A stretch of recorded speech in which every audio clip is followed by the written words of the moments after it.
Good morning everyone. Praise God. എൻ്റെ പേര് മഞ്ജു. ദൈവത്തിൻ്റെ നാമത്തിന് മഹത്വം ഉണ്ടാകട്ടെ. യേശു ക്രിസ്തു നമ്മൾ മനുഷ്യവർഗത്തെ വളരെയധികം സ്നേഹിക്കുന്നു. യേശുവിനെ രക്ഷകനായി സ്വീകരിച്ചിരിക്കുന്നവരോട് ദൈവം യേശു ക്രിസ്തു ഒന്നേ പറയുന്നുള്ളൂ, നിങ്ങൾ ഈ ലോകത്തിൻ്റെ ലൈറ്റ് ആയിരിക്കുക, അല്ലെ? ലോകത്തിൻ്റെ സോൾട്ട് ആയിരിക്കുക. ലോകത്തിൻ്റെ സോൾട്ടും ലൈറ്റും അവനാണ് ശരിക്കുമുള്ള ലൈറ്റ്, അല്ലെ? അപ്പം നമ്മൾ യേശുവിൻ്റെ അംബാസഡേഴ്സ് ആണ്, യേശുവിൻ്റെ കിങ്ഡത്തിൻ്റെ അംബാസഡേഴ്സ് ആണ്, അവൻ്റെ കിങ്ഡത്തെ റെപ്രസെൻറ്റ് ചെയ്യുന്നവരാണ് നമ്മൾ. അപ്പോൾ അങ്ങനെയാകുമ്പോൾ യേശുവിൻ്റെ സ്വഭാവം കാണിക്കുന്ന വ്യക്തികളായിരിക്കണം, അല്ലെ? അപ്പോൾ അതുകൊണ്ടാണ് യേശു പറഞ്ഞിരിക്കുന്നത്, യേശു ലൈറ്റാണ്, സോഴ്സ് ഓഫ് ലൈറ്റാണ്, ജീവൻ്റെ സോഴ്സാണ്. അത് വാസ്തവം. പക്ഷെ നമ്മളോട് ദൈവം പറഞ്ഞിരിക്കുക, നമ്മളും ലൈറ്റ് ആകുക തന്നെ വേണം, ഈ ലോകത്തിന് ലൈറ്റ് ആകുക തന്നെ വേണം. അപ്പോൾ യേശുവിൻ്റെ സ്വഭാവം നമ്മൾ കാണിക്കണം. നല്ല മനസ്സാക്ഷിയുള്ളവനാണ് നമ്മുടെ ദൈവം, അല്ലെ? അതോടൊപ്പം തന്നെ നമ്മളോട് പറഞ്ഞിരിക്കുക, നമ്മൾ നല്ല മനസ്സാക്ഷി ഉള്ളവർ ആയിരിക്കുക, അല്ലെ?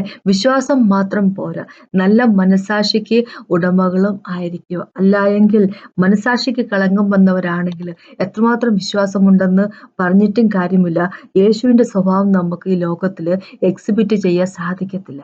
അതുകൊണ്ടാണ് തിമോത്തിയോട് പോൾ വഴി ഹോളി സ്പിരിറ്റ് ഗോഡ് പറയുന്നത്, നിന്റെ വിശ്വാസത്തെ നീ മുറുകെ പിടിക്കുക, അതോടൊപ്പം തന്നെ നല്ല മനസ്സാക്ഷിയുള്ളൊരു വ്യക്തിയും ആയിരിക്കും, അല്ലെ? അതാണ് ഇന്നത്തെ എൻ്റെ ടോപ്പിക്. മുമ്പോട്ട് പോകുന്നതിന് മുമ്പായിട്ട് നമുക്കൊന്ന് പ്രാർത്ഥിക്കാം. പ്രാർത്ഥിച്ച ശേഷം സംസാരിക്കാം. കർത്താവ്, ഈ സമയത്ത് നന്ദി പറയുന്നത് കർത്താവെ, അങ്ങയുടെ സ്നേഹത്തിനായിട്ട് നന്ദി പറയുന്നത് കർത്താവ്. ഓരോ ദിവസവും കർത്താവെ ഞങ്ങളെ അങ്ങനെ പോലെ ആക്കി തീർക്കുന്നതിനായിട്ട് നന്ദി പറയുന്നത് കർത്താവ്. ലോർഡ് ഫാദർ, ഒരു ഡിഗ്രി ഗ്ലോറിയിൽ നിന്ന് അടുത്ത ഡിഗ്രി ഗ്ലോറിയിലേക്ക് എല്ലാ ദിവസവും കർത്താവ് ലോർഡ് ഫാദർ ഞങ്ങൾ അങ്ങയുടെ വഴി കൊണ്ട് നടക്കുക, ഞങ്ങളെ മാറ്റുന്നു കർത്താവ് ലോർഡ് ഫാദർ. അവസാനം കർത്താവെ അങ്ങനെ പോലെ തന്നെ ഞങ്ങൾ ആയിത്തീരും കർത്താവ് ലോർഡ് ഫാദർ. അങ്ങനെ പോലെ ദൈവമില്ല കർത്താവ്. യേശു അങ്ങ് ഈ ലോകത്തിലായിരുന്നപ്പോഴും കർത്താവ് 100% ഹ്യൂമൻ ബീങ് ആയിരുന്നപ്പോൾ പോലും കർത്താവെ നല്ല മനസ്സാക്ഷിക്ക് ഉടമയായിരുന്നു കർത്താവെ, നല്ല ഹൃദയത്തിന് ഉടമയായിരുന്നു കർത്താവ്. ഞങ്ങളും അതുപോലെ ആയിരിക്കണമെന്നാണ് അങ്ങ് ആഗ്രഹിക്കുന്നത്. ഞങ്ങളെ അതിനായിട്ട് കർത്താവെ ഒരുക്കണമെന്ന് അപേക്ഷിക്കുന്നു. ഹോളി സ്പിരിറ്റ് ഗോഡ് ഞങ്ങള് മാറ്റങ്ങൾ വരുത്തണമെന്ന് അപേക്ഷിക്കുന്നു. Thank you Jesus. അങ്ങയുടെ വചനം കൊണ്ട് നിറയ്ക്കണമെന്ന് അപേക്ഷിക്കുന്നു. അങ്ങയുടെ സമാധാനം കൊണ്ട് ഞങ്ങളുടെ ഹൃദയത്തെ നിറയ്ക്കണമെന്ന് അപേക്ഷിക്കുന്നു. Thank you holy spirit God. Praise and worship you കർത്താവെ. അബ്ബാ ഫാദർ, ഞങ്ങൾ നന്ദി പറയുന്നു കർത്താവ്. അങ്ങയുടെ സ്നേഹത്തിനായിട്ട് അങ്ങയുടെ മകനായിട്ട് നന്ദി പറയുന്നു. ഇന്ന് ഞങ്ങൾ പഠിക്കുമ്പോൾ കർത്താവ് ലോർഡ് ഫാദർ ഞങ്ങളോട് സംസാരിക്കണമെന്ന് അപേക്ഷിക്കുന്നു. യേശുവിന്റെ നാമത്തിൽ തന്നെ ആമേൻ. അപ്പൊ നമുക്ക് ഇന്ന് ഒന്നാമത്തെ തിമോത്തിയസിലേക്ക് പോകാം. ഫസ്റ്റ് തിമോത്തി ഒന്നാമത്തെ ചാപ്റ്ററിന്റെ 18 വാക്ക് തൊട്ട് 20 വാക്ക് വരെ. ഒന്നാമത്തെ തിമോത്തിയോസിന്റെ ഒന്നാമത്തെ ചാപ്റ്ററിന്റെ 18 തൊട്ട് 20 വരെയാണ്. നമുക്ക് പെട്ടെന്ന് വായിക്കാം. അതിങ്ങനെ പറഞ്ഞിരിക്കുന്നത്, മകനെ തിമോത്തിയോസെ, നിന്നെക്കുറിച്ച് മുമ്പുണ്ടായ പ്രവചനങ്ങൾക്ക് ഒത്തവണ്ണം ഞാൻ ഈ ആജ്ഞ നിനക്ക് ഏൽപ്പിക്കുന്നു. നീ വിശ്വാസവും നല്ല മനസ്സാക്ഷിയും ഉള്ളവനായി അവയെ അനുസരിച്ചു നല്ല യുദ്ധസേവ ചെയ്യുക. ചിലർ നല്ല മനസ്സാക്ഷി തള്ളിക്കളഞ്ഞിട്ട് അവരുടെ വിശ്വാസക്കപ്പൽ തകർന്നുപോയി. ഹുമയോസും അലക്സാണ്ടറും ഈ കൂട്ടത്തിൽ ഉള്ളവർ ആകുന്നു. അവർ ദൂഷണം പറയാതിരിപ്പാൻ പഠിക്കേണ്ടത് ഞാൻ അവരെ സാത്താനെ ഏൽപ്പിച്ചിരിക്കുന്നു. അപ്പൊ തിമോത്തിയെ പറ്റി നമുക്കറിയാം, വളരെ നല്ലൊരു വ്യക്തി, അല്ലെ? ദൈവത്തിൽ ആശ്രയിച്ചിരുന്നവരെല്ലാം നല്ല വ്യക്തികളായിട്ട് തന്നെ തീർന്നു. കാരണം ഹോളി സ്പിരിറ്റ് ഗോഡ് അവരുടെ ജീവിതത്തിൽ, അല്ലെ, ഒരു വർക്കുകൾ ചെയ്തുകൊണ്ടേയിരുന്നു. ഇവര് പല വിശ്വാസികളും, അന്നത്തുണ്ടായിരുന്ന വിശ്വാസികളും നമ്മളെ ഇന്നുള്ള വിശ്വാസികളെക്കാളൊക്കെ വളരെയധികം സുപ്പീരിയർ ആയിട്ടുള്ള സ്വഭാവത്തിനുടമകളും, എന്താ പറയുക, വളരെ സുപ്പീരിയർ ആയിട്ടുള്ള പവറിലൊക്കെ ഓപ്പറേറ്റ് ചെയ്തുകൊണ്ടിരുന്ന ആളുകളായിരുന്നു. ഇപ്പൊ നമുക്കറിയാം, സ്റ്റീഫനെ പറ്റി നമുക്കറിയാം, സ്റ്റെഫാനിയോസ്, അല്ലേ? അന്ന് ജെറുസലേമിലെ ചർച്ചിലെ ആദ്യത്തെ ചർച്ചിന്റെ ഹെഡ് ക്വാർട്ടേഴ്സ് അല്ല ചർച്ചുകളുടെ, ജെറുസലേമിലെ ചർച്ച്. ആ ചർച്ചിലെ അവിടെ എന്താ പറയാ, ആൾക്കാർക്ക് ഫുഡ് ഇങ്ങനെ സെർവ് ചെയ്തുകൊണ്ടിരുന്ന ഒരു ജോബാണ് അപ്പോസ്തലന്മാര് പീറ്ററും ബാക്കിയുള്ളവരും സ്റ്റെഫാനിയോസിനൊക്കെ കൊടുത്ത വർക്ക്. പക്ഷെ എന്നിട്ടും കൂടെ സ്റ്റെഫാനിയോസിന്റെ എന്താ പറയുക, സ്വഭാവവും അവന്റെ വിജ്ഞാനവും, അല്ലെ, ഹോളി സ്പിരിറ്റ് ഗോഡിന്റെ പവറിൽ ഓപ്പറേറ്റ് ചെയ്യുന്നത്, അതൊക്കെ ഒരു വേറെ ലെവലായിരുന്നു, ഭയങ്കര സുപ്പീരിയർ ആയിട്ടുള്ള ലെവലായിരുന്നു. അപ്പൊ എന്തുകൊണ്ടാണ് അങ്ങനെയൊക്കെ ഉള്ളത് എന്ന് വെച്ച് കഴിഞ്ഞാൽ, എന്തുകൊണ്ടാണ് അങ്ങനത്തെ ഒരു ക്യാരക്ടറോ അല്ലെങ്കിൽ അത്രയ്ക്കൊരു പവർ, ഹോളി സ്പിരിറ്റ് ഗോഡിന്റെ ഒക്കെ പവർ നമ്മളുടെ ഒന്നും ജീവിതത്തില് കാണാതിരിക്കുന്നതിന്റെ കാര്യം എന്താന്ന് വെച്ച് കഴിഞ്ഞാൽ, അവര് ദൈവത്തിന്റെ കൈകളിലേക്ക് അവരുടെ ജീവിതത്തെ കൊടുത്ത പോലെ, അല്ലെ, ഹോളി സ്പിരിറ്റിന്റെ കയ്യിലേക്ക് അവരുടെ ജീവിതത്തെ അവർ ഏൽപ്പിച്ചു കൊടുത്ത പോലെ ഇങ്ങനെ ഏൽപ്പിച്ചു കൊടുക്കാൻ നമ്മൾ പലർക്കും താല്പര്യമില്ല, അല്ലെ? അപ്പോ അതുകൊണ്ടാണ് അവരെ ദൈവം നയിച്ചൊരു രീതിയിൽ നമ്മളെ നയിക്കാതിരിക്കുന്നതിന്റെ കാര്യം. നമ്മളെ തന്നെ ഏൽപ്പിച്ചു കൊടുക്കുന്നില്ല. എന്നാൽ നമ്മൾ ഏൽപ്പിച്ചു കൊടുക്കാൻ താല്പര്യമുള്ളവരാണെങ്കിലോ ഇവരെ പോലെയൊക്കെ തന്നെ തിമോത്തിയെ പോലെയും സ്തെഫാനോസിനെ പോലെയും പോളിനെ പോലെയും പീറ്ററിനെ പോലെയൊക്കെ ദൈവം നമ്മളെ ഉപയോഗിക്കും. അവരെ പോലെയൊക്കെ ഉള്ള മനുഷ്യര് നമ്മള് എന്താ പറയാ ദൈവത്തിന്റെ ക്യാരക്ടർ നമ്മൾ എക്സിബിറ്റ് ചെയ്യുകയും പോള് തന്നെ പല പ്രാവശ്യം പറഞ്ഞിരിക്കുന്ന കാര്യമാണ്. എന്താ നിങ്ങൾ എന്നെ അനുകരിക്കുക എന്ന് പറഞ്ഞിരിക്കും അല്ലെ, ഇമിറ്റേറ്റ് ചെയ്യുക എന്ന് പറഞ്ഞിരിക്കുക. പോളിന് അങ്ങനത്തെ ഒരു അങ്ങനെ പറയാൻ ഒരു മനസാന്നിധ്യം ഉണ്ടായിരുന്നു പോളിന്. കാര്യം എന്താന്ന് വെച്ചാൽ പോള് യേശുക്രിസ്തുവിന്റെ സ്വഭാവമാണ് എക്സിബിറ്റ് ചെയ്തുകൊണ്ടിരുന്നത്. സ്വഭാവത്തിലാണ് എന്താ പറയുക പോൾ ഓപ്പറേറ്റ് ചെയ്തുകൊണ്ടിരുന്നത്. അപ്പൊ പോളിന് അറിയാമായിരുന്നു ഞാൻ പറയുന്നതിൽ തെറ്റൊന്നുമില്ല. നമ്മളൊക്കെ ആരെങ്കിലുമൊക്കെ എന്റെ സ്വഭാവത്തിൽ നിങ്ങൾ എന്നെ അനുകരിക്കണം എന്നൊക്കെ പറയുക, ആരെങ്കിലുമൊക്കെ അനുകരിക്കുകയൊക്കെ ചെയ്തുള്ള സിറ്റുവേഷൻ ഒന്ന് ഓർത്ത് നോക്കിയേ അല്ലെ. ഇവിടെ പോളിന് തിമോത്തി എന്ന് പറയുന്ന ഒരു സ്വന്തം മകനെ പോലെയായിരുന്നു. സ്വന്തം മകൻ അല്ലെങ്കിൽ പോലും രക്തത്തിൽ ജനിച്ച കുഞ്ഞൊന്നും അല്ലെങ്കിൽ പോലും അല്ലെ, എന്താ സ്പിരിച്വൽ മക്കൾ അല്ലെ. അപ്പൊ പോളിന് തിമോത്തിയോടും ടൈറ്റസിനോടൊക്കെ വളരെ സ്നേഹമായിരുന്നു. അപ്പൊ തിമോത്തിയോട് പറയുക, നീ നിന്റെ വിശ്വാസം കാത്തു സൂക്ഷിക്കണം, അതൊരു കാര്യം. അതോടൊപ്പം തന്നെ നല്ല മനസ്സാക്ഷിയും ഉള്ളവനും ആയിരിക്കും. നമ്മൾ എന്നും പറയുന്നത് വിശ്വാസം കാത്തു സൂക്ഷിക്കണം, വിശ്വാസത്തിലായിരിക്കണം അല്ലെ, സാൽവേഷനിൽ ഉറച്ചു നിൽക്കണം എന്നാണ് പറ്റിയാണ് പറയുന്നത്. പക്ഷെ മിക്കവാറും തന്നെ നമുക്ക് അറിയത്തില്ലാത്തൊരു കാര്യമാണ് നമ്മൾ നല്ല മനസ്സാക്ഷി സൂക്ഷിക്കുന്ന വ്യക്തി ആയിരിക്കണം. അപ്പൊ ഇവിടെ പോള് വഴി ഹോളി സ്പിരിറ്റ് ഗോഡ് തിമോത്തിയോട് പറയുന്നുണ്ടെങ്കിൽ നല്ല മനസ്സാക്ഷി സൂക്ഷിക്കണം എന്ന് പറയുന്നുണ്ടെങ്കിൽ വിശ്വാസികൾ പലരും നല്ല മനസ്സാക്ഷി സൂക്ഷിക്കുന്നവർ ആയിരിക്കണമെന്നില്ല. അതുകൊണ്ടാണല്ലോ ഇവിടെ ഒരു വാണിംഗ് പോലെ അല്ലെ, ഇവിടെ ഒന്നുകൂടെ ഒന്ന് എടുത്ത് തിമോത്തിയോട് പറയുവാണ്. പോൾ വഴി ഹോളി സ്പിരിറ്റ് ഗോഡ് പറയുവാണ്, നീ നല്ല മനസ്സാക്ഷിയും സൂക്ഷിക്കുന്നവരായിരിക്കണം. ഇവിടെ പറഞ്ഞിരിക്കുകയാണ് 18ാമത്തെ വാക്യം പറഞ്ഞിരിക്കുക, നിന്നെക്കുറിച്ച് മുമ്പുണ്ടായ പ്രവചനങ്ങൾക്ക് ഒക്കെ തക്കവണ്ണം ഞാൻ ഈ ആജ്ഞ നിനക്ക് ഏൽപ്പിക്കുന്നു എന്ന് പറഞ്ഞിരിക്കുന്നു. അപ്പൊ അത് എന്തിനെ പറ്റിയാണ്, എന്ത് ആജ്ഞയെ പറ്റിയാണ് പോൾ ഇവിടെ പറഞ്ഞിരിക്കുന്നത്? അപ്പൊ നമുക്കറിയാം നമ്മളിപ്പോ 1ാമത്തെ ചാപ്റ്റർ തന്നെയാണല്ലോ വായിക്കുന്നത്. അപ്പൊ 1ാമത്തെ ചാപ്റ്ററിൽ തന്നെ നമുക്ക് ആദ്യത്തെ ഒന്നും തൊട്ടല്ല 3 തൊട്ട് 7 വരെയുള്ള വാക്കുകൾ വായിക്കുവാണെങ്കിൽ നമുക്ക് അതിനെപ്പറ്റി എന്ത് ആജ്ഞയാണ് പോള് കൊടുക്കുന്നത് എന്നതിനെപ്പറ്റി നമുക്ക് മനസ്സിലാവും. അതെങ്ങനെയാ പറഞ്ഞിരിക്കുന്നത്? 1ാമത്തെ തിമോത്തിയോസിലെ 1ാമത്തെ ചാപ്റ്റർ 3 തൊട്ട് 7 വരെയുള്ള വാക്കുകൾ എങ്ങനെയാ പറഞ്ഞിരിക്കുന്നത്? അന്യത ഉപദേശിക്കരുതെന്നും വിശ്വാസം എന്ന ദൈവവ്യവസ്ഥയ്ക്കല്ല തർക്കങ്ങൾക്ക് മാത്രം ഉതകുന്ന കെട്ടുകഥകളെയും അന്തമില്ലാത്ത വംശാവലികളെയും ശ്രദ്ധിക്കരുതെന്നും ചിലരോട് ആജ്ഞാപിക്കേണ്ടതിന് നീ എഫെസോസിൽ താമസിക്കണം എന്നു ഞാൻ മക്കെദോന്യയ്ക്ക് പോകുമ്പോൾ അപേക്ഷിച്ചതുപോലെ ഇപ്പോഴും ചെയ്യുന്നു. അതാണ് ആജ്ഞ എന്താ പറയുക പോള് തിമോത്തിയോസിന് കൊടുത്തിരുന്നത്. ഇനി ആജ്ഞയുടെ ഉപദേശമോ ശുദ്ധഹൃദയം, നല്ല മനസ്സാക്ഷി, നിർവ്യാജ വിശ്വാസം എന്നിവയാൽ ഉളവാക്കുന്ന സ്നേഹം തന്നെ. ചിലർ ഇവ വിട്ടുമാറി വ്യഥാവാദത്തിലേക്ക് തിരിഞ്ഞു ധർമ്മോപദേഷ്ടക്കാരനായി നിൽപ്പാൻ ഇച്ഛിക്കുന്നു.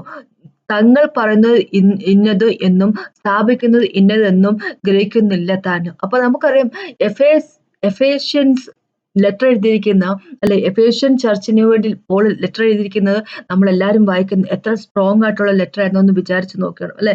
അപ്പോ ആ ചർച്ചിന്റെ ഇപ്പോഴത്തെ ഒരു അവസ്ഥയെ പറ്റിയാണ് പറഞ്ഞത്. ഇപ്പോഴത്തെ അവസ്ഥയിൽ ഇപ്പൊ ചർച്ചൊന്നും ഇല്ല. പക്ഷെ ഇത് എഴുതുമ്പോ തിമോത്തിക്ക് ലെറ്റർ എഴുതുന്ന സമയത്ത് പോള് ആ ചർച്ചിൽ നടന്നുകൊണ്ടിരിക്കുന്ന കാര്യത്തെ പറ്റിയാണ് പോൾ ഇവിടെ പറഞ്ഞിരിക്കുന്നത്. അപ്പൊ നമുക്കറിയാം അപ്പോസ്തല പ്രവൃത്തി 20ാമത്തെ ചാപ്റ്ററിൽ തന്നെ പോൾ പറഞ്ഞിട്ടുണ്ട്, എഫേസ്യ ചർച്ചിന്റെ എൽഡേഴ്സിനെ എല്ലാം വിളിച്ചിട്ട് പോൾ തന്നെ പറയുന്നുണ്ട്, ഞാൻ ഇവിടുന്ന് പോയി കഴിയുമ്പോഴേക്കും ചെന്നായികൾ നിങ്ങളുടെ ഇടയിൽ നിന്ന് തന്നെ പൊങ്ങി വരുന്ന ഒരു സമയമുണ്ട് അല്ലെ.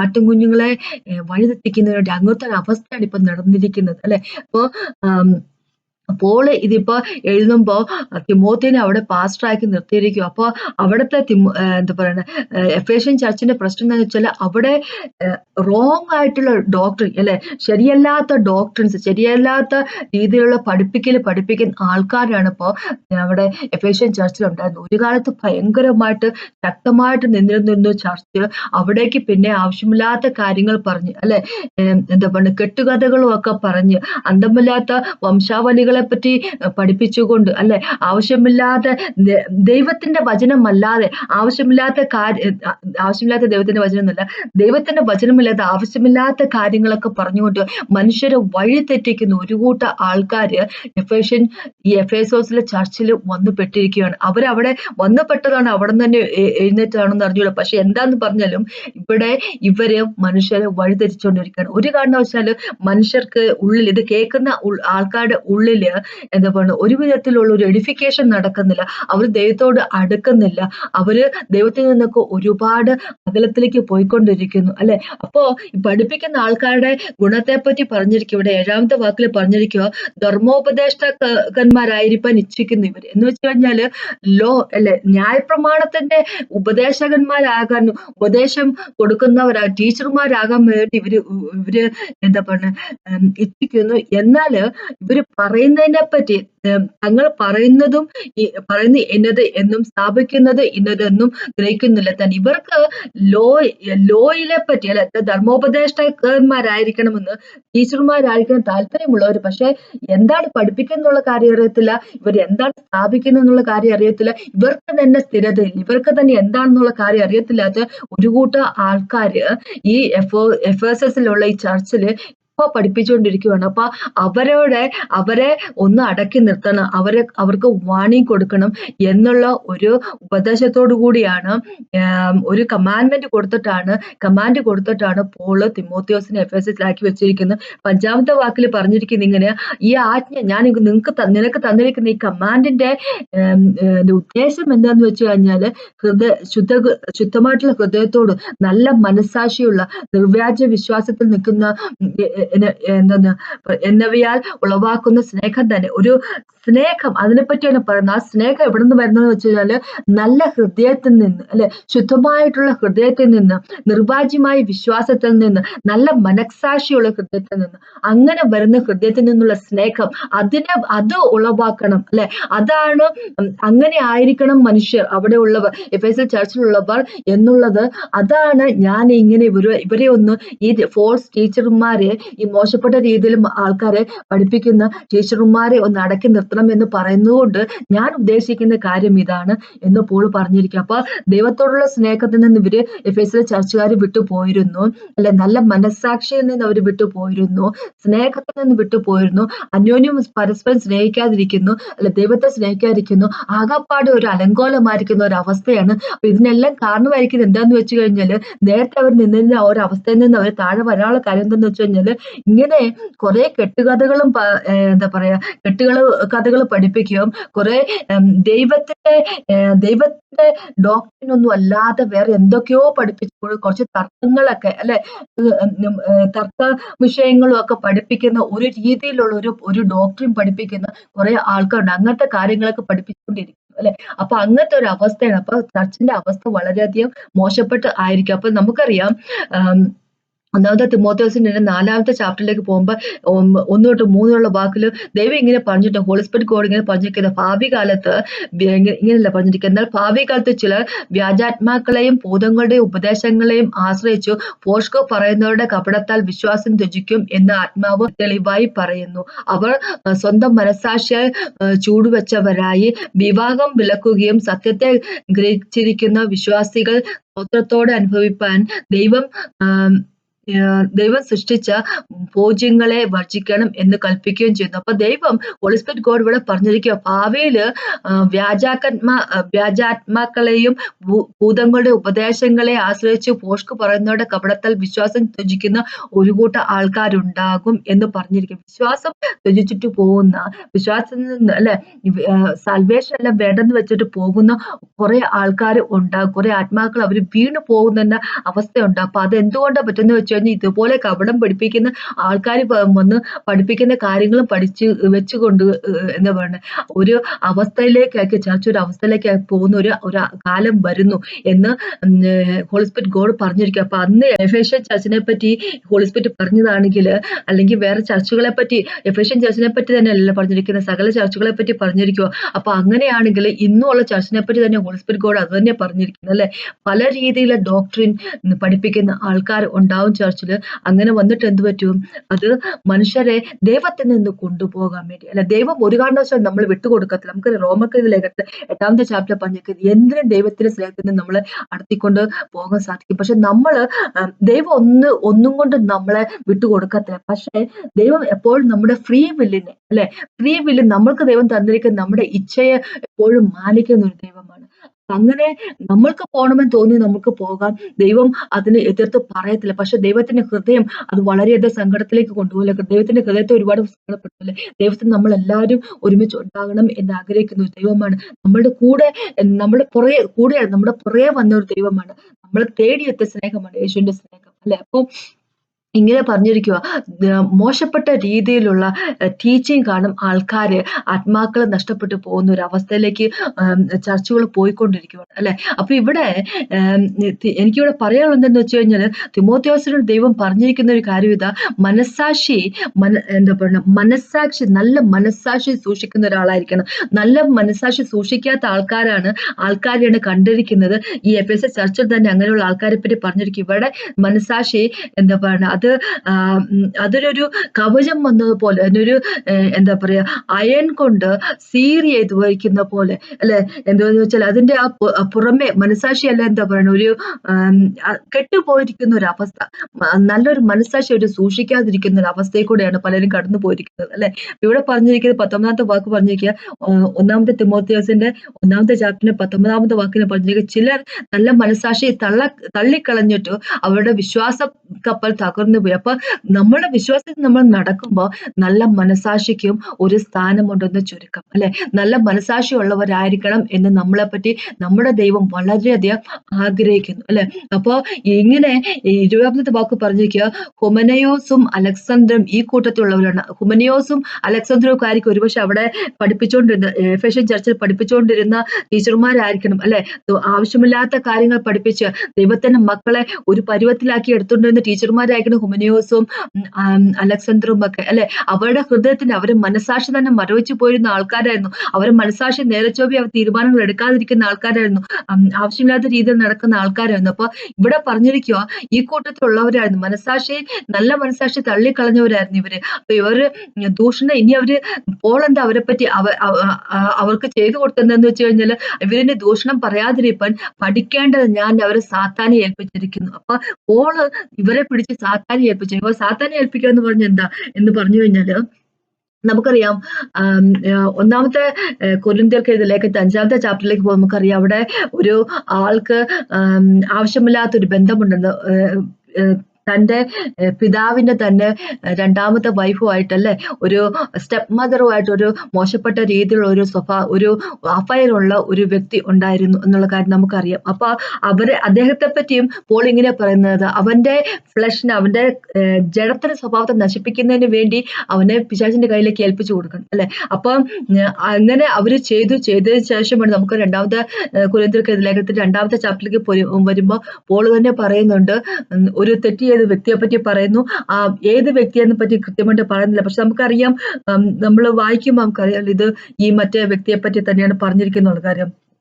അപ്പോ അയാളെ പിന്നെ തിരിച്ചെടുക്കണമെന്ന് പറയും. എന്ന് വെച്ച് കഴിഞ്ഞാല് അവര് അന്ന് കൊരിന്ത്യയിലുള്ള ചർച്ചിലുള്ളവര് പിശാചിന്റെ കയ്യിലേക്ക് ഇയാളെ ഏൽപ്പിച്ചു കൊടുത്തു അല്ലെ. അപ്പൊ അതിനുശേഷം അയാള് നേരെ ചൊവ്വയായി, അപ്പൊ തിരിച്ച് അയാളെ എടുക്കണം അല്ലെ. ഇനി നേരെ ചൊവ്വ ആയെന്നല്ല, അയാളെ ഇനി ഒത്തിരി കഷ്ടപ്പെടുത്തരുത്, ഒത്തിരി മാനസികമായിട്ട് ബുദ്ധിമുട്ടിക്കരുത്, തിരിച്ചെടുക്കണം, ചർച്ചിലേക്ക് നിങ്ങൾ അക്സെപ്റ്റ് ചെയ്യണം എന്ന് പറഞ്ഞിരിക്കുക. അപ്പൊ എന്താന്ന് വെച്ച് കഴിഞ്ഞാൽ, പിശാചിന്റെ കയ്യിലേക്ക്, സാത്താന്റെ കയ്യിലേക്ക് അവർ ഏൽപ്പിച്ചു കൊടുക്കുക എന്ന് പറഞ്ഞ് എന്താന്ന് വെച്ച് കഴിഞ്ഞാല്, അവരുമായിട്ട് ഒരു രീതിയിൽ അടുപ്പത്തിന് പോകാതിരിക്കുക അല്ലെ.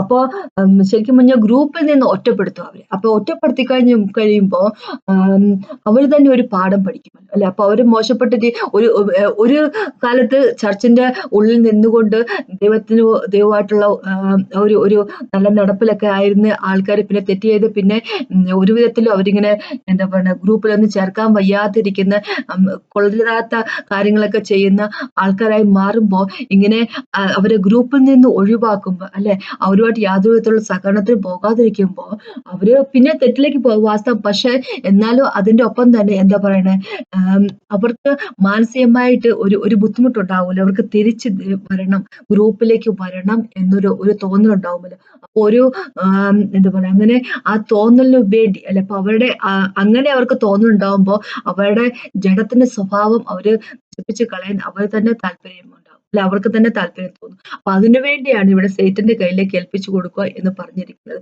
വളരെ ബുദ്ധിമുട്ടുള്ള ഒരു കാര്യമാണ്. ഒറ്റപ്പെടുത്തുക എന്ന് പറഞ്ഞാൽ വളരെ ബുദ്ധിമുട്ടുള്ള ഒരു കാര്യമാണ്. പക്ഷെ ചിലരോട് അങ്ങനെ ചെയ്തെങ്കിലേ അവര് പാഠം പഠിക്കത്തുള്ളൂ, ചിലരോട് അങ്ങനെ ചെയ്താലേ അവർ തിരിച്ചു വരത്തുള്ളൂ. അപ്പൊ ഇവിടെ എനിക്ക് പറയാൻ എന്താന്ന് വെച്ച് കഴിഞ്ഞാല്, തിമോത്തിയോട് പോള് പറഞ്ഞൊരു കാര്യം നല്ല മനസാക്ഷി ഉള്ളവരായിരിക്കും എന്ന് പറഞ്ഞിരിക്കുന്നത്. അപ്പൊ എന്താണ് നല്ല മനസാക്ഷി എന്ന് പറയുന്നത്, അല്ലെ? അപ്പൊ നല്ല മനസാക്ഷി എന്ന് വെച്ചാൽ മോറൽ വാല്യൂവിന്റെ എക്സലൻസ് എന്നാണല്ലോ പറഞ്ഞിരിക്കുന്നത്, അല്ലെ? അപ്പൊ മനസാക്ഷി എങ്ങനെയാണ് മനുഷ്യർക്ക് ഉണ്ടായിരിക്കുന്നത്? മനസാക്ഷി എന്ന് പറഞ്ഞാൽ ആദ്യമായിട്ട് എന്താ അത്? മനസാക്ഷി എന്ന് പറഞ്ഞു കഴിഞ്ഞാല് മനുഷ്യർക്ക് നല്ലതാണോ ചീത്തയാണോ എന്ന് മനസ്സിലാക്കാനുള്ളൊരു കഴിവ്. അത് ഉള്ളിന്റെ ഉള്ളിൽ ദൈവം തന്നെ ഡിപ്പോസിറ്റ് ചെയ്തിരിക്കുന്ന, ദൈവം തന്നെ കൊടുത്തിരിക്കുന്ന ഒരു കഴിവാണ് ഓരോ വ്യക്തികൾക്കും, അല്ലെ? ഏതാണ് നല്ലത് ഏതാണ് ചീത്ത എന്ന് അറിയുന്നതിനും അത് വേർതിരിച്ചറിയാനുള്ള കഴിവ്, അതനുസരിച്ച് അല്ലെ നല്ലതിനെ എന്താ പറയാ സ്വീകരിച്ചുകൊണ്ട് മുമ്പോട്ട് പോകാനുള്ള ഒരു കഴിവ്, അല്ലെ? അപ്പൊ അത് എങ്ങനെയാണ് വന്നിരിക്കുന്നത് വെച്ച് കഴിഞ്ഞാൽ, ഓരോ വ്യക്തികൾക്ക് എങ്ങനെ കിട്ടിയിരിക്കുന്നു വെച്ച് കഴിഞ്ഞാൽ, ദൈവം തന്റെ നിയമം എന്താ പറയണ മനുഷ്യരുടെ ഹൃദയത്തിൽ എഴുതി വെച്ചിട്ടുണ്ട്, അല്ലെ? അപ്പൊ നമുക്കറിയാം, യെരമ്യാവ് അല്ലെ, ജെറമ്യക്ക് എഴുതിയ ലേഖനത്തിന്റെ ജെറമ്യ എഴുതിയ പ്രൊഫസിന്റെ ബുക്കിന്റെ 31ാമത്തെ ചാപ്റ്ററിലേക്ക് പോകുമ്പോ 31 തൊട്ട് 33 വരെയുള്ള വാക്കുകൾ നമ്മൾ നമുക്കറിയാം, ഒരു സമയം വരുന്നതിനെ പറ്റി പറഞ്ഞിരിക്കുന്നു. ഇപ്പൊ സമയമാണ്, അല്ലെ, യേശുവിന്റെ മരണത്തിന് ശേഷമുള്ള സമയം. അപ്പൊ അന്ന് എന്താ പറയുക, ദൈവം എന്ത് ചെയ്യുമെന്ന് പറഞ്ഞിരിക്കുന്നു വെച്ച് കഴിഞ്ഞാല്, ഇസ്രായേൽ ഗൃഹത്തോട് ചെയ്യുവാനിരിക്കുന്ന ഒരു പുതിയ നിയമത്തെ പറ്റി പറഞ്ഞിരിക്കുക. അപ്പൊ യേശുവിൽ വിശ്വസിക്കുന്ന വ്യക്തികളെല്ലാവരും എബ്രഹാമിന്റെ മക്കളായി തീരുന്നു, അല്ലെ? യേശുവിനെ വിശ്വസിച്ച് കഴിയുമ്പോൾ നമ്മളെല്ലാം എബ്രഹാമിന്റെ കുടുംബത്തിന്റെ പാട്ടാവുന്നു. അപ്പൊ അങ്ങനെ ഇസ്രായേൽ ഗൃഹത്തോട് ദൈവം ചെയ്യാനിരിക്കുന്ന ഒരു നിയമത്തെ പറ്റി പറയുമ്പോൾ നമ്മളോടും ദൈവം പറയുകയാണ്, യേശുവിൽ വിശ്വസിക്കുന്ന വ്യക്തികളെ പറ്റി പറയുകയാണ് ഇവിടെ. എന്താന്ന് വെച്ച് കഴിഞ്ഞാല്, ദൈവത്തിന്റെ ന്യായപ്രമാണം നമ്മുടെ ഉള്ളിലായിട്ട് എഴുതി വെക്കുക, നമ്മുടെ ഹൃദയത്തിൽ എഴുതി വെക്കുക ചെയ്യുന്നത്, അല്ലെ? അപ്പൊ ആ ന്യായപ്രമാണം നമ്മുടെ ഉള്ളിൽ ദൈവം എഴുതിയിട്ടുണ്ട് എന്നുള്ളത് കൊണ്ടാണ് എന്താ പറയുക, നമ്മൾക്ക് ഒരു മനസാക്ഷി, വ്യക്തികൾക്ക് ഇതാണ് നന്മയെന്നും ഇതാണ് ചീത്തയായിട്ടുള്ള കാര്യമെന്നും മനസ്സിലാകാൻ സാധിക്കുന്നത് ദൈവത്തിന്റെ നിയമം മനുഷ്യന്റെ ഉള്ളിൽ ഉള്ളത് കൊണ്ടാണ്. അപ്പൊ ക്വസ്റ്റ്യൻ ചോദിക്കും, വിശ്വാസത്തിൽ വരുന്നവർക്ക് മാത്രമേ ഉള്ള കാര്യമാണ്, അല്ല, ദൈവം എല്ലാ വ്യക്തികളുടെ ഉള്ളിൽ എഴുതി വെച്ചിട്ടുണ്ട്. അതുകൊണ്ടാണല്ലോ മനുഷ്യർക്ക് ഇപ്പൊ വിശ്വാസത്തിൽ വരുന്നതിന് മുമ്പാണെങ്കിൽ നമ്മൾ കുറച്ചൊക്കെ നല്ല കാര്യങ്ങൾ ചെയ്യുമായിരുന്നു, അല്ലെ? എന്ന് വെച്ച് കഴിഞ്ഞാല് എന്താ പറയണേ, ആരെയും കൊല്ലരുതെന്ന് പറയുമ്പോൾ 10 കൽപ്പനയ്ക്കകത്ത് പറഞ്ഞിരിക്കുന്ന കാര്യം, നമ്മൾ ആരെയും കൊല്ലാൻ പോകത്തില്ല, നമുക്ക് അങ്ങോട്ട് ദ്രോഹം ചെയ്യാൻ മിക്കവാറും ആൾക്കാർക്ക് താല്പര്യം ഉണ്ടായിരുന്നില്ല. അപ്പൊ അതൊക്കെ നമ്മുടെ മനസാക്ഷി നമ്മളോട് പറയുന്ന കാര്യമാണ്. അപ്പൊ ആ മനസാക്ഷി അങ്ങനെ ഒരു തീരുമാനം എടുക്കാൻ കാരണം എന്താന്ന് വെച്ച് കഴിഞ്ഞാൽ, മനുഷ്യരുടെ ഉള്ളിൽ ദൈവം എല്ലാവരുടെ ഉള്ളിലും ന്യായപ്രമാണം എഴുതി വെച്ചിട്ടുണ്ട്, എല്ലാവരുടെ ഉള്ളിന്റെ ഉള്ളിൽ എഴുതി വെച്ചിട്ടുണ്ട്. അപ്പൊ നമുക്ക് റോമർക്കെഴുതിയ ലേഖനത്തിൽ 2ാമത്തെ ചാപ്റ്ററിലേക്ക് പോകുമ്പോൾ 14 15 വാക്ക് ഇങ്ങനെ പറഞ്ഞിരിക്കുന്നത്, ന്യായപ്രമാണം കൊടുത്തിട്ടുള്ള ജാതികളുടെ ഉള്ളിലും ദൈവം ന്യായപ്രമാണം എഴുതി വെച്ച് ഹൃദയത്തിൽ ലോ എഴുതി വെച്ചിരിക്കുക. അപ്പൊ അതുകൊണ്ടാണ് അവര് ലോയില് പറഞ്ഞിരിക്കുന്നത് പോലെ, അല്ലെ, അതനുസരിച്ച് ഒരു ജീവിതം ജീവിക്കുന്നത്, അല്ലെ? അപ്പൊ ന്യായപ്രമാണം ഇല്ലായിരുന്ന ആൾക്കാർ ന്യായപ്രമാണത്തിൽ പറഞ്ഞിരിക്കുന്ന കാര്യങ്ങൾ ചെയ്യുന്ന എങ്ങനെ നന്നായിട്ട് ജീവിക്കണം എന്ന് പറയുമ്പോൾ, ന്യായപ്രമാണത്തിൽ പറഞ്ഞിട്ടുണ്ടെങ്കിൽ, അല്ലെ, അന്യന്റെ ഭാര്യ മോഹിക്കണമെന്ന് പറഞ്ഞിട്ടുണ്ടെങ്കിൽ, മോശപ്പെട്ട രീതി മറ്റുള്ളവരോട് പെരുമാറണമെന്ന് പറഞ്ഞിട്ടുണ്ടെങ്കിൽ, അല്ലെ, കൊലപാതകയാകരുതെന്നും മാതാപിതാക്കളെ നേർച്ചവയെ നോക്കണമെന്ന് ബഹുമാനിക്കണമെന്ന് പറഞ്ഞിട്ടുണ്ടെങ്കിൽ, അതൊക്കെ നമ്മൾ ജാതികളും ചെയ്യുന്നുണ്ടെങ്കിൽ അത് നമ്മുടെ ഉള്ളിൽ, ജാതികളുടെ ഉള്ളിൽ ന്യായപ്രമാണം ഉണ്ടായിരുന്നു എന്നുള്ളത് കൊണ്ടാണ്. എന്ന് വെച്ച് കഴിഞ്ഞാൽ പിതാവ് ഓൾറെഡി എഴുതിയിട്ടുണ്ടായിരുന്നു, അല്ലെ? അപ്പൊ ഇന്ന് അപ്പൊ അങ്ങനെയാകുമ്പോ എന്താണ് ഡിഫറൻസ് എന്ന് ചോദിക്കുമ്പോ, അല്ലെ, യേശുവിൽ വിശ്വസിക്കുന്നവരോട് യേശുവിൽ വിശ്വസിക്കാതിരിക്കുന്നവരോട് നമ്മൾ ഡിഫറൻസ് എന്താന്ന് വെച്ച് കഴിഞ്ഞാല്, എന്ന് വിചാരിച്ചു നോക്കെ, നല്ല മനസ്സാക്ഷി സൂക്ഷിക്കുന്ന ആൾക്കാർ വിശ്വസിക്കുന്നവരുടെ ഇടയിൽ കുറവാണ് അല്ലെ.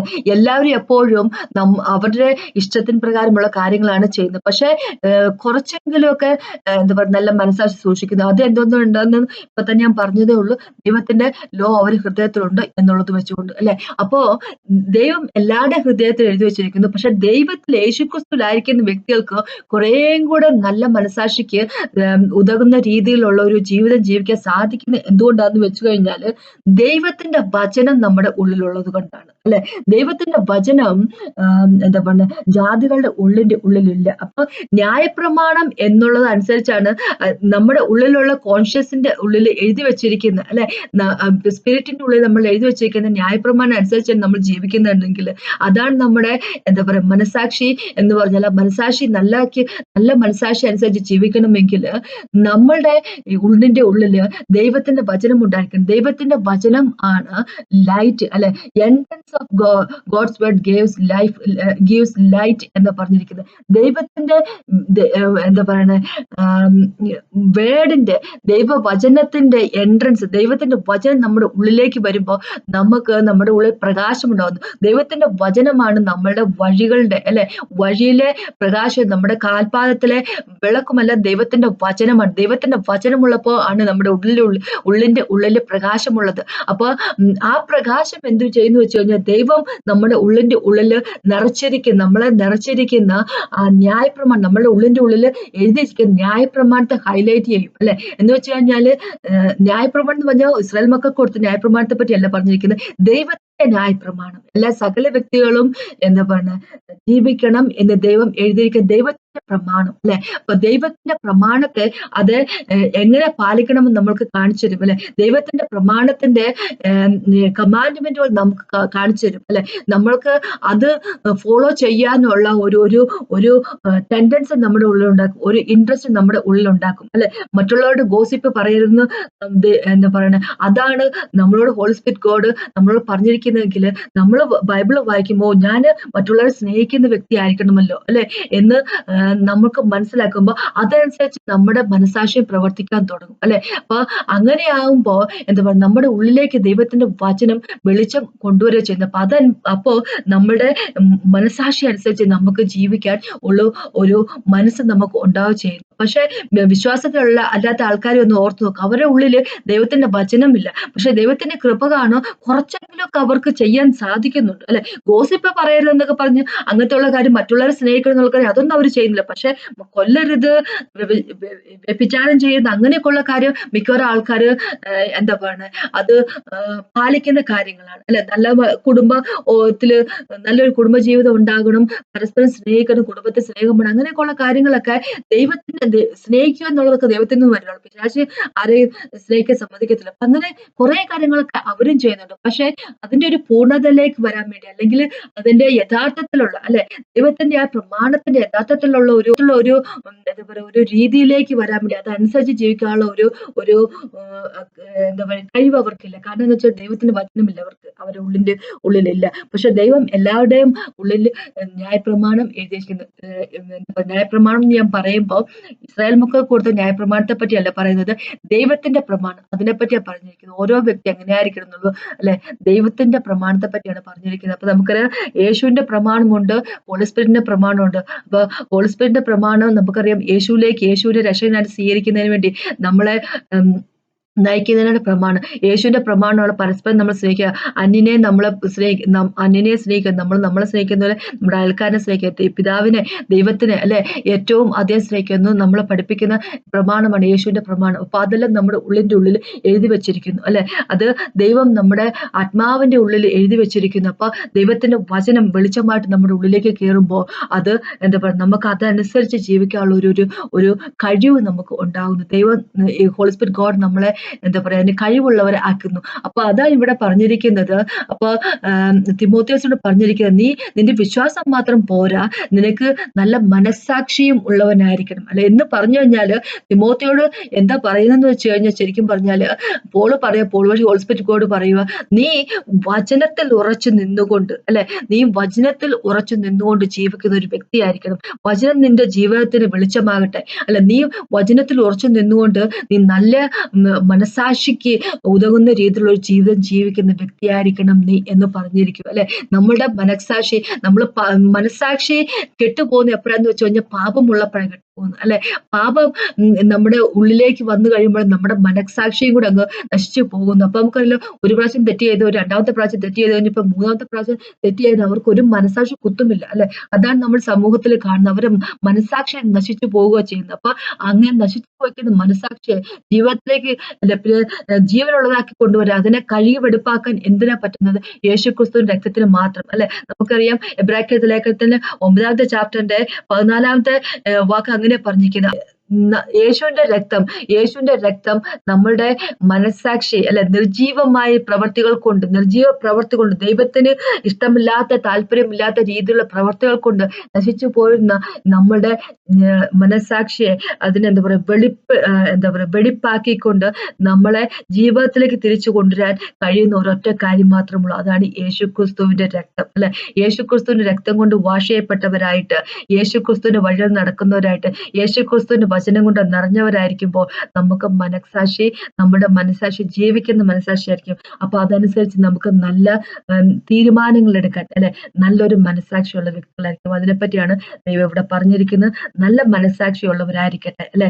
ദൈവത്തിന്റെ മക്കൾ എന്നും നല്ല മനസാക്ഷിയുള്ളവരായിരിക്കണം. അപ്പൊ അതിനെപ്പറ്റിയാണ് എനിക്ക് പറയാനുള്ളത്. അപ്പൊ നമുക്കൊന്ന് പ്രാർത്ഥിക്കുന്നു.